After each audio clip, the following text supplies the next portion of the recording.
way across the map. I had no idea what I was actually doing. I might have been warping back and forth between the same areas for all I knew. Everything looked exactly the same. In one region, the fleet was coming. Be sure to watch out for them. They are extremely dangerous. Eventually, I made it to a city-type area, which finally changed the music from the Mario airship theme to another version of the Mario airship theme. This one was kind of a jock jam.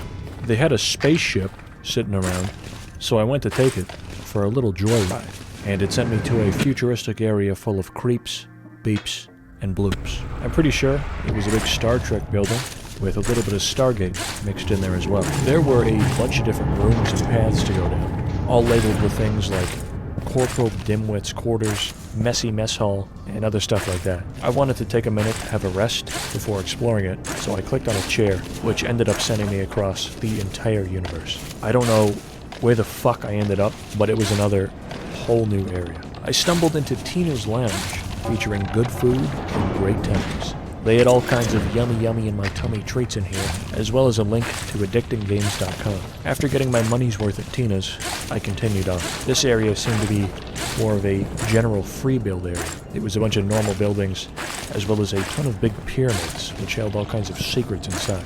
And by secrets, I mean random old pop culture stuff linked within them. There were pages linked for The Simpsons, Animorphs, cheat codes for Road Rash 2, 1992, and a bunch of other random shit like that. After I looked at a bunch of the pyramids, I ended up cracking the code on how this map is built. It wasn't a super expansive and wide map. No. Each of these different zones, the ship area, the Star Trek area, and this area, were all stacked on top of one another. In the end, I went as low as I could go and managed to reach the very bottom. I had rediscovered the lost city of Atlantis. This one was a real interesting map, and I think was also a really popular one back in the day. It was sort of like a big free build area, with the main rule being that it was for teenagers to build and play on. No stinking adults allowed. It looks like this version of it stopped being updated sometime around 2010, with builds on it going all the way back to the 90s. There were even a few websites linked on it from back then, which somehow were still up and somewhat active, like the Builders Academy, which has a bunch of tips and tricks for building and active modes. There's also a bunch of others, which not even the Wayback Machine can. This isn't really a huge revelation, obviously this is older, but AWTeen is very reminiscent of Minecraft creative servers.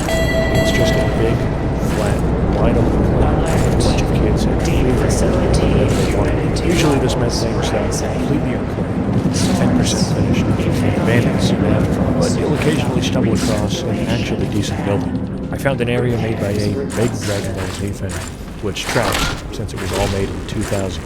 That was like peak DBZ popularity in the West. It had a whole bunch of stuff in it, such as Kami's Lookout, the Senzu Bean Garden, and Goku's iconic office. He's real! In a different spot, there was an ever-expanding city, which ended up colliding right up against a little house someone else had built. The owner of the house, named Data, complimented the city, and said that if the city needed more space, they are free to delete his builds. I guess that whoever was building the city either never returned, or didn't need the space. His Data's house is still there. One of the more interesting builds on this was a big adventure with a few kids inside. You go through a pretty linear set of caves and villages, reading text blurbs to follow the story. It even had a bunch of MIDI set up as a soundtrack. Very high effort. There was one part early on with 3 named guys, who I can only assume are self-inserts of the kids that made them. We know for a fact these kids were super proud of this. The map was also host to one of my favorite things I've ever found. Not just in active worlds, but in any game I've covered. This had a big area filled with notes from a bunch of kids, ranging from 1999 to 2005, about how much they hate school. It is an incredible read. I don't like my school because the teacher didn't help me at all, but she helped the other kids. I was at school just sitting there, and then the girl started flirting, and then the teacher gives me a fucking referral, and the girl is free. School stinks. It is like the teacher controls your brain. You can't talk or do anything you want, or you will be yelled at. And I have to sit in my desk and do worksheets all day. At the school I just left, there was a teacher I hated worse than the devil. she was probably meaner than the dumb. I hate that woman. I hate that woman. There were a good 15 or more notes here, including some from 4th graders talking about how they missed Pokemon because they got detention. It all culminated in an experienced and firm yet reasonable adult putting them all in their place. Well, let me tell you, Mummy, work maintains and sustains life. detected. Without it, you can't live. Grow up, go to school, and don't expect anyone to pick up your tab, especially me. Hey Drill, you should have checked it out. We got lots of dope vids on there, and more coming out every month. It's good stuff. This one said it had 2 people, so I figured I'd try and hunt them down. This was actually pretty easy, as one was just right beside the spawn, standing there, unmoved by my presence. Once I saw a club though, my priorities immediately shifted to hitting the dance floor, and it was here, on this map, that Tony got his groove back.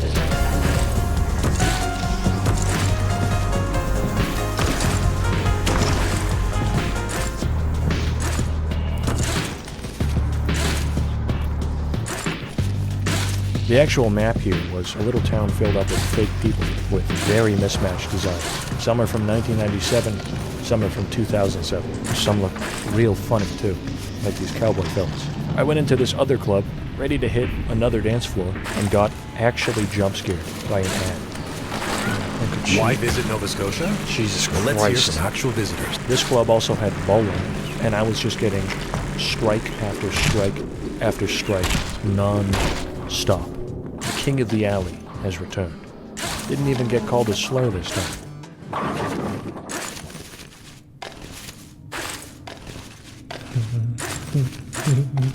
I don't know, guys. I haven't really found much.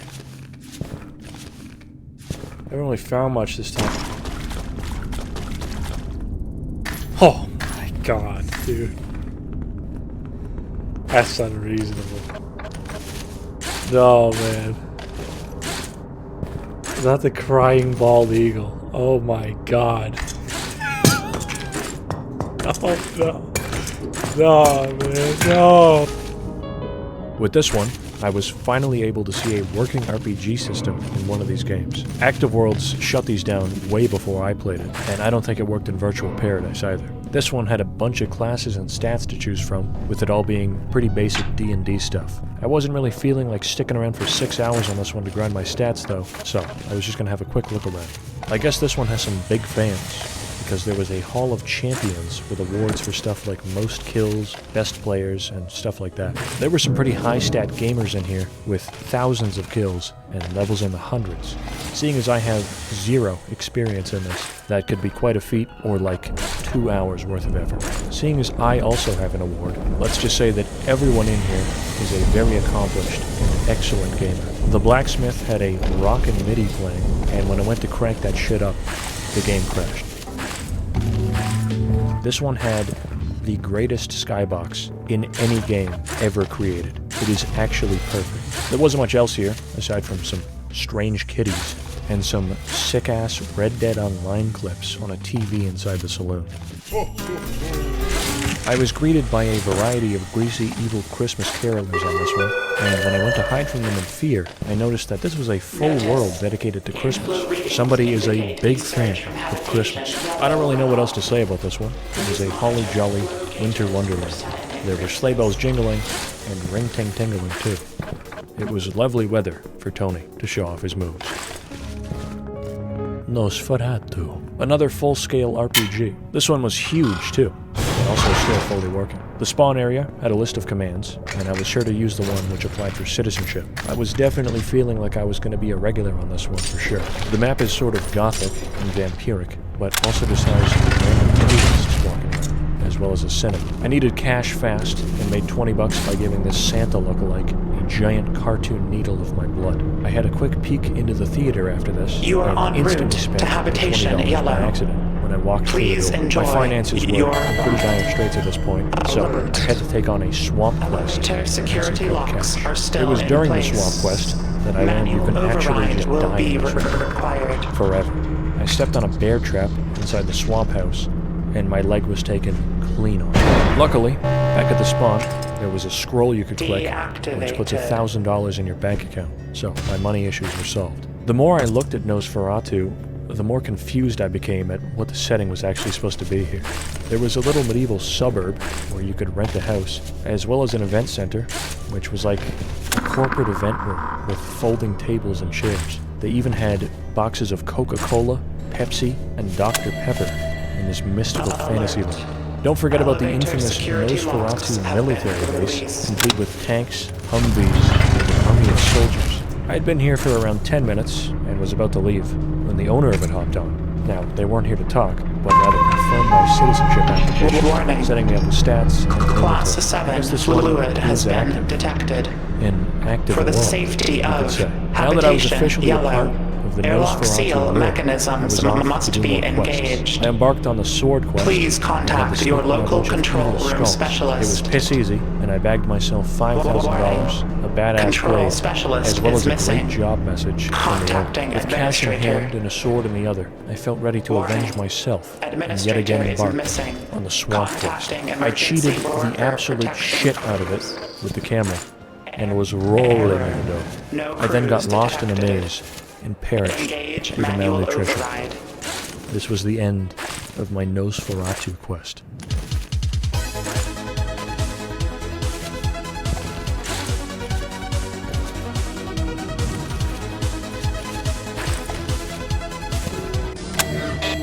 Alert.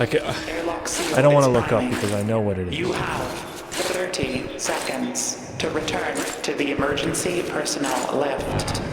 Have One a of like good day. 14 posts total on this game's forum was a discussion about a weekly event over every Sunday. I don't think it's like other virtual world events with live performances, but rather a little get-together with this game's active player base. I'll be honest, I wrote a note down to check one of these out, entirely forgot about it, so joining into this was a complete coincidence.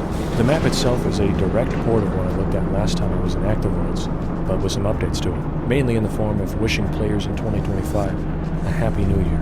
It didn't take long for me to find where the party was at. I joined the festivities and danced with it for a good bit. They weren't really talking much, so I asked how the party was going. They said it started early and that I was free to join them. They then excitedly proclaimed that Charlie was back. He didn't say anything while I was there, but I'm pretty sure this is the guy that set up these parties. He's also responsible for about 90% of the parties. Someone whispered to me, Phenomenal. "Can you add me as a friend?" And then shortly after that, whispered to me again, "Can you add me as a friend?" Which scared me off when I left the premises. Holy guacamole. We are witness the crossover of the century, ladies and gentlemen. The world's check. I can't believe my eyes. You know what this means, right? The official Big Cool Tournament 1991 and Googie crossover event. I saved this until near the very end because I knew this was going to be a big one. This is a once-in-a-lifetime event that you, the cool person watching this, are about to witness. Hold on to your socks, because this might just blow them clean off. Anyways, this map was just the lobby, and that's it. No Googie Room. This is as close as the two will ever come to interacting. Finally, is Elfin. This one is a big archive of some of the oldest buildings to exist in Active Worlds. We're talking about 30-year-old internet writings here. The area surrounding the spawning spot is really cool, as most of the buildings have little text boxes talking about their history, like why they were built, how many people hung out there, that kind of thing. It was all set up by the Active Worlds Historical Society. This shit is like a virtual museum of their own game. One of the closest buildings you'll find is Beefer's Bar, which was a hangout spot for regulars at the time. It's your average 1996 virtual world sports bar inside, but they even left in the final message from the owner, talking about how they wouldn't be back since they were charged for owning it and no one shows up anymore. A bit further ahead was a much bigger spot called the Burger Squad. The club has probably been disbanded for a good 20 years now, but I still tried to click on their sign-up link. Obviously, it led to nothing, but since I'm such a devious, mischievous genius, I plopped it into the Wayback Machine, and holy shit, the sign-up page from 1997 had been archived. How long have you been in Active Worlds? Years. How would you rate yourself when it comes to building? I'd say, I'm probably the best.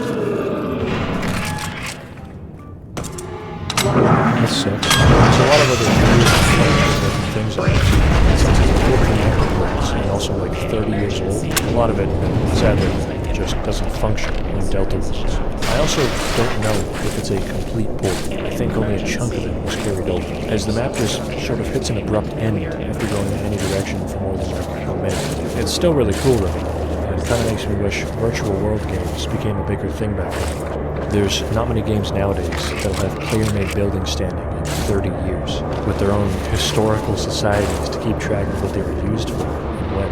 I doubt most games now will even have servers running in 30 years. I'm very glad games like Active Worlds are being preserved, things like Delta Worlds, as it's not just saving old virtual hangouts and funny signs made by teenagers or how they hate school. There's also a very real, very human side of these games, which would be a terrible loss if the servers were shut. In multiple spots during my time here, I found dedicated memorials to a great number of former players. There was a whole area in Alpha World dedicated to these, and it was quite a reminder that this wasn't just some weird old game from the 90s. I mean, to me, it was, but to others, this was a game full of creation, memories, and friendships. The downside of this being online is that eventually these memorials will simply be gone, no traces of them. This is already happening. One of these former players left a last letter to Active World citizens, which simply didn't work. Luckily, the Wayback Machine did have an archive of it, which could still be read. Hello there. How do you do? I hope you're better than me. I've been treated at a hospital for a while now, but this time, they can't stop it. I'm sorry, but I can't stand it anymore. I would like to thank you for this time, and all the letters you have sent to me. Please, don't be angry. I've been struggling for a long time, and it has been too tough now. Please send my regards to the and let my name Andy Man never be forgotten. And give my regards to A World and the world's name. Take care and have a nice life. Disconnecting for the last time.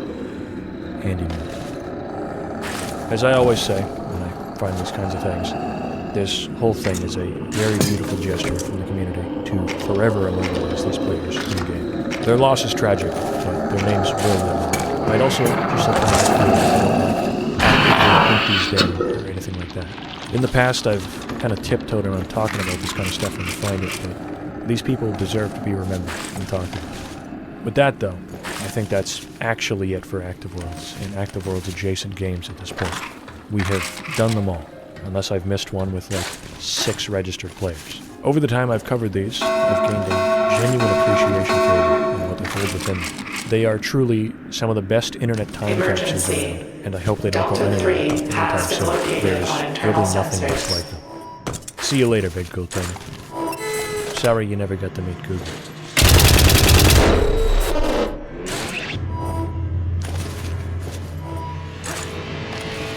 By the time this comes out, this one will be 4 years. But I'm still talking about Identify human detected. games industry. Assessment Sort of unknown. Smash Bros. Featuring a bunch of Warner Brothers characters, such as Bugs Bunny, Batman, and LeBron James. They released an open beta for it back in 2022, which was decently big, due to them doing some pretty hefty marketing for it, like sponsoring a bunch of streamers to play it, and the reception was generally pretty positive. The game then disappeared entirely for like 2 years. All hype was gone, just completely wiped away, and it launched properly in 2024. I did not hear a single positive thing about it after the beta. It was basically just controversies about monetization, complaints that the gameplay was better in the beta, and really, you could just tell Wall sensors.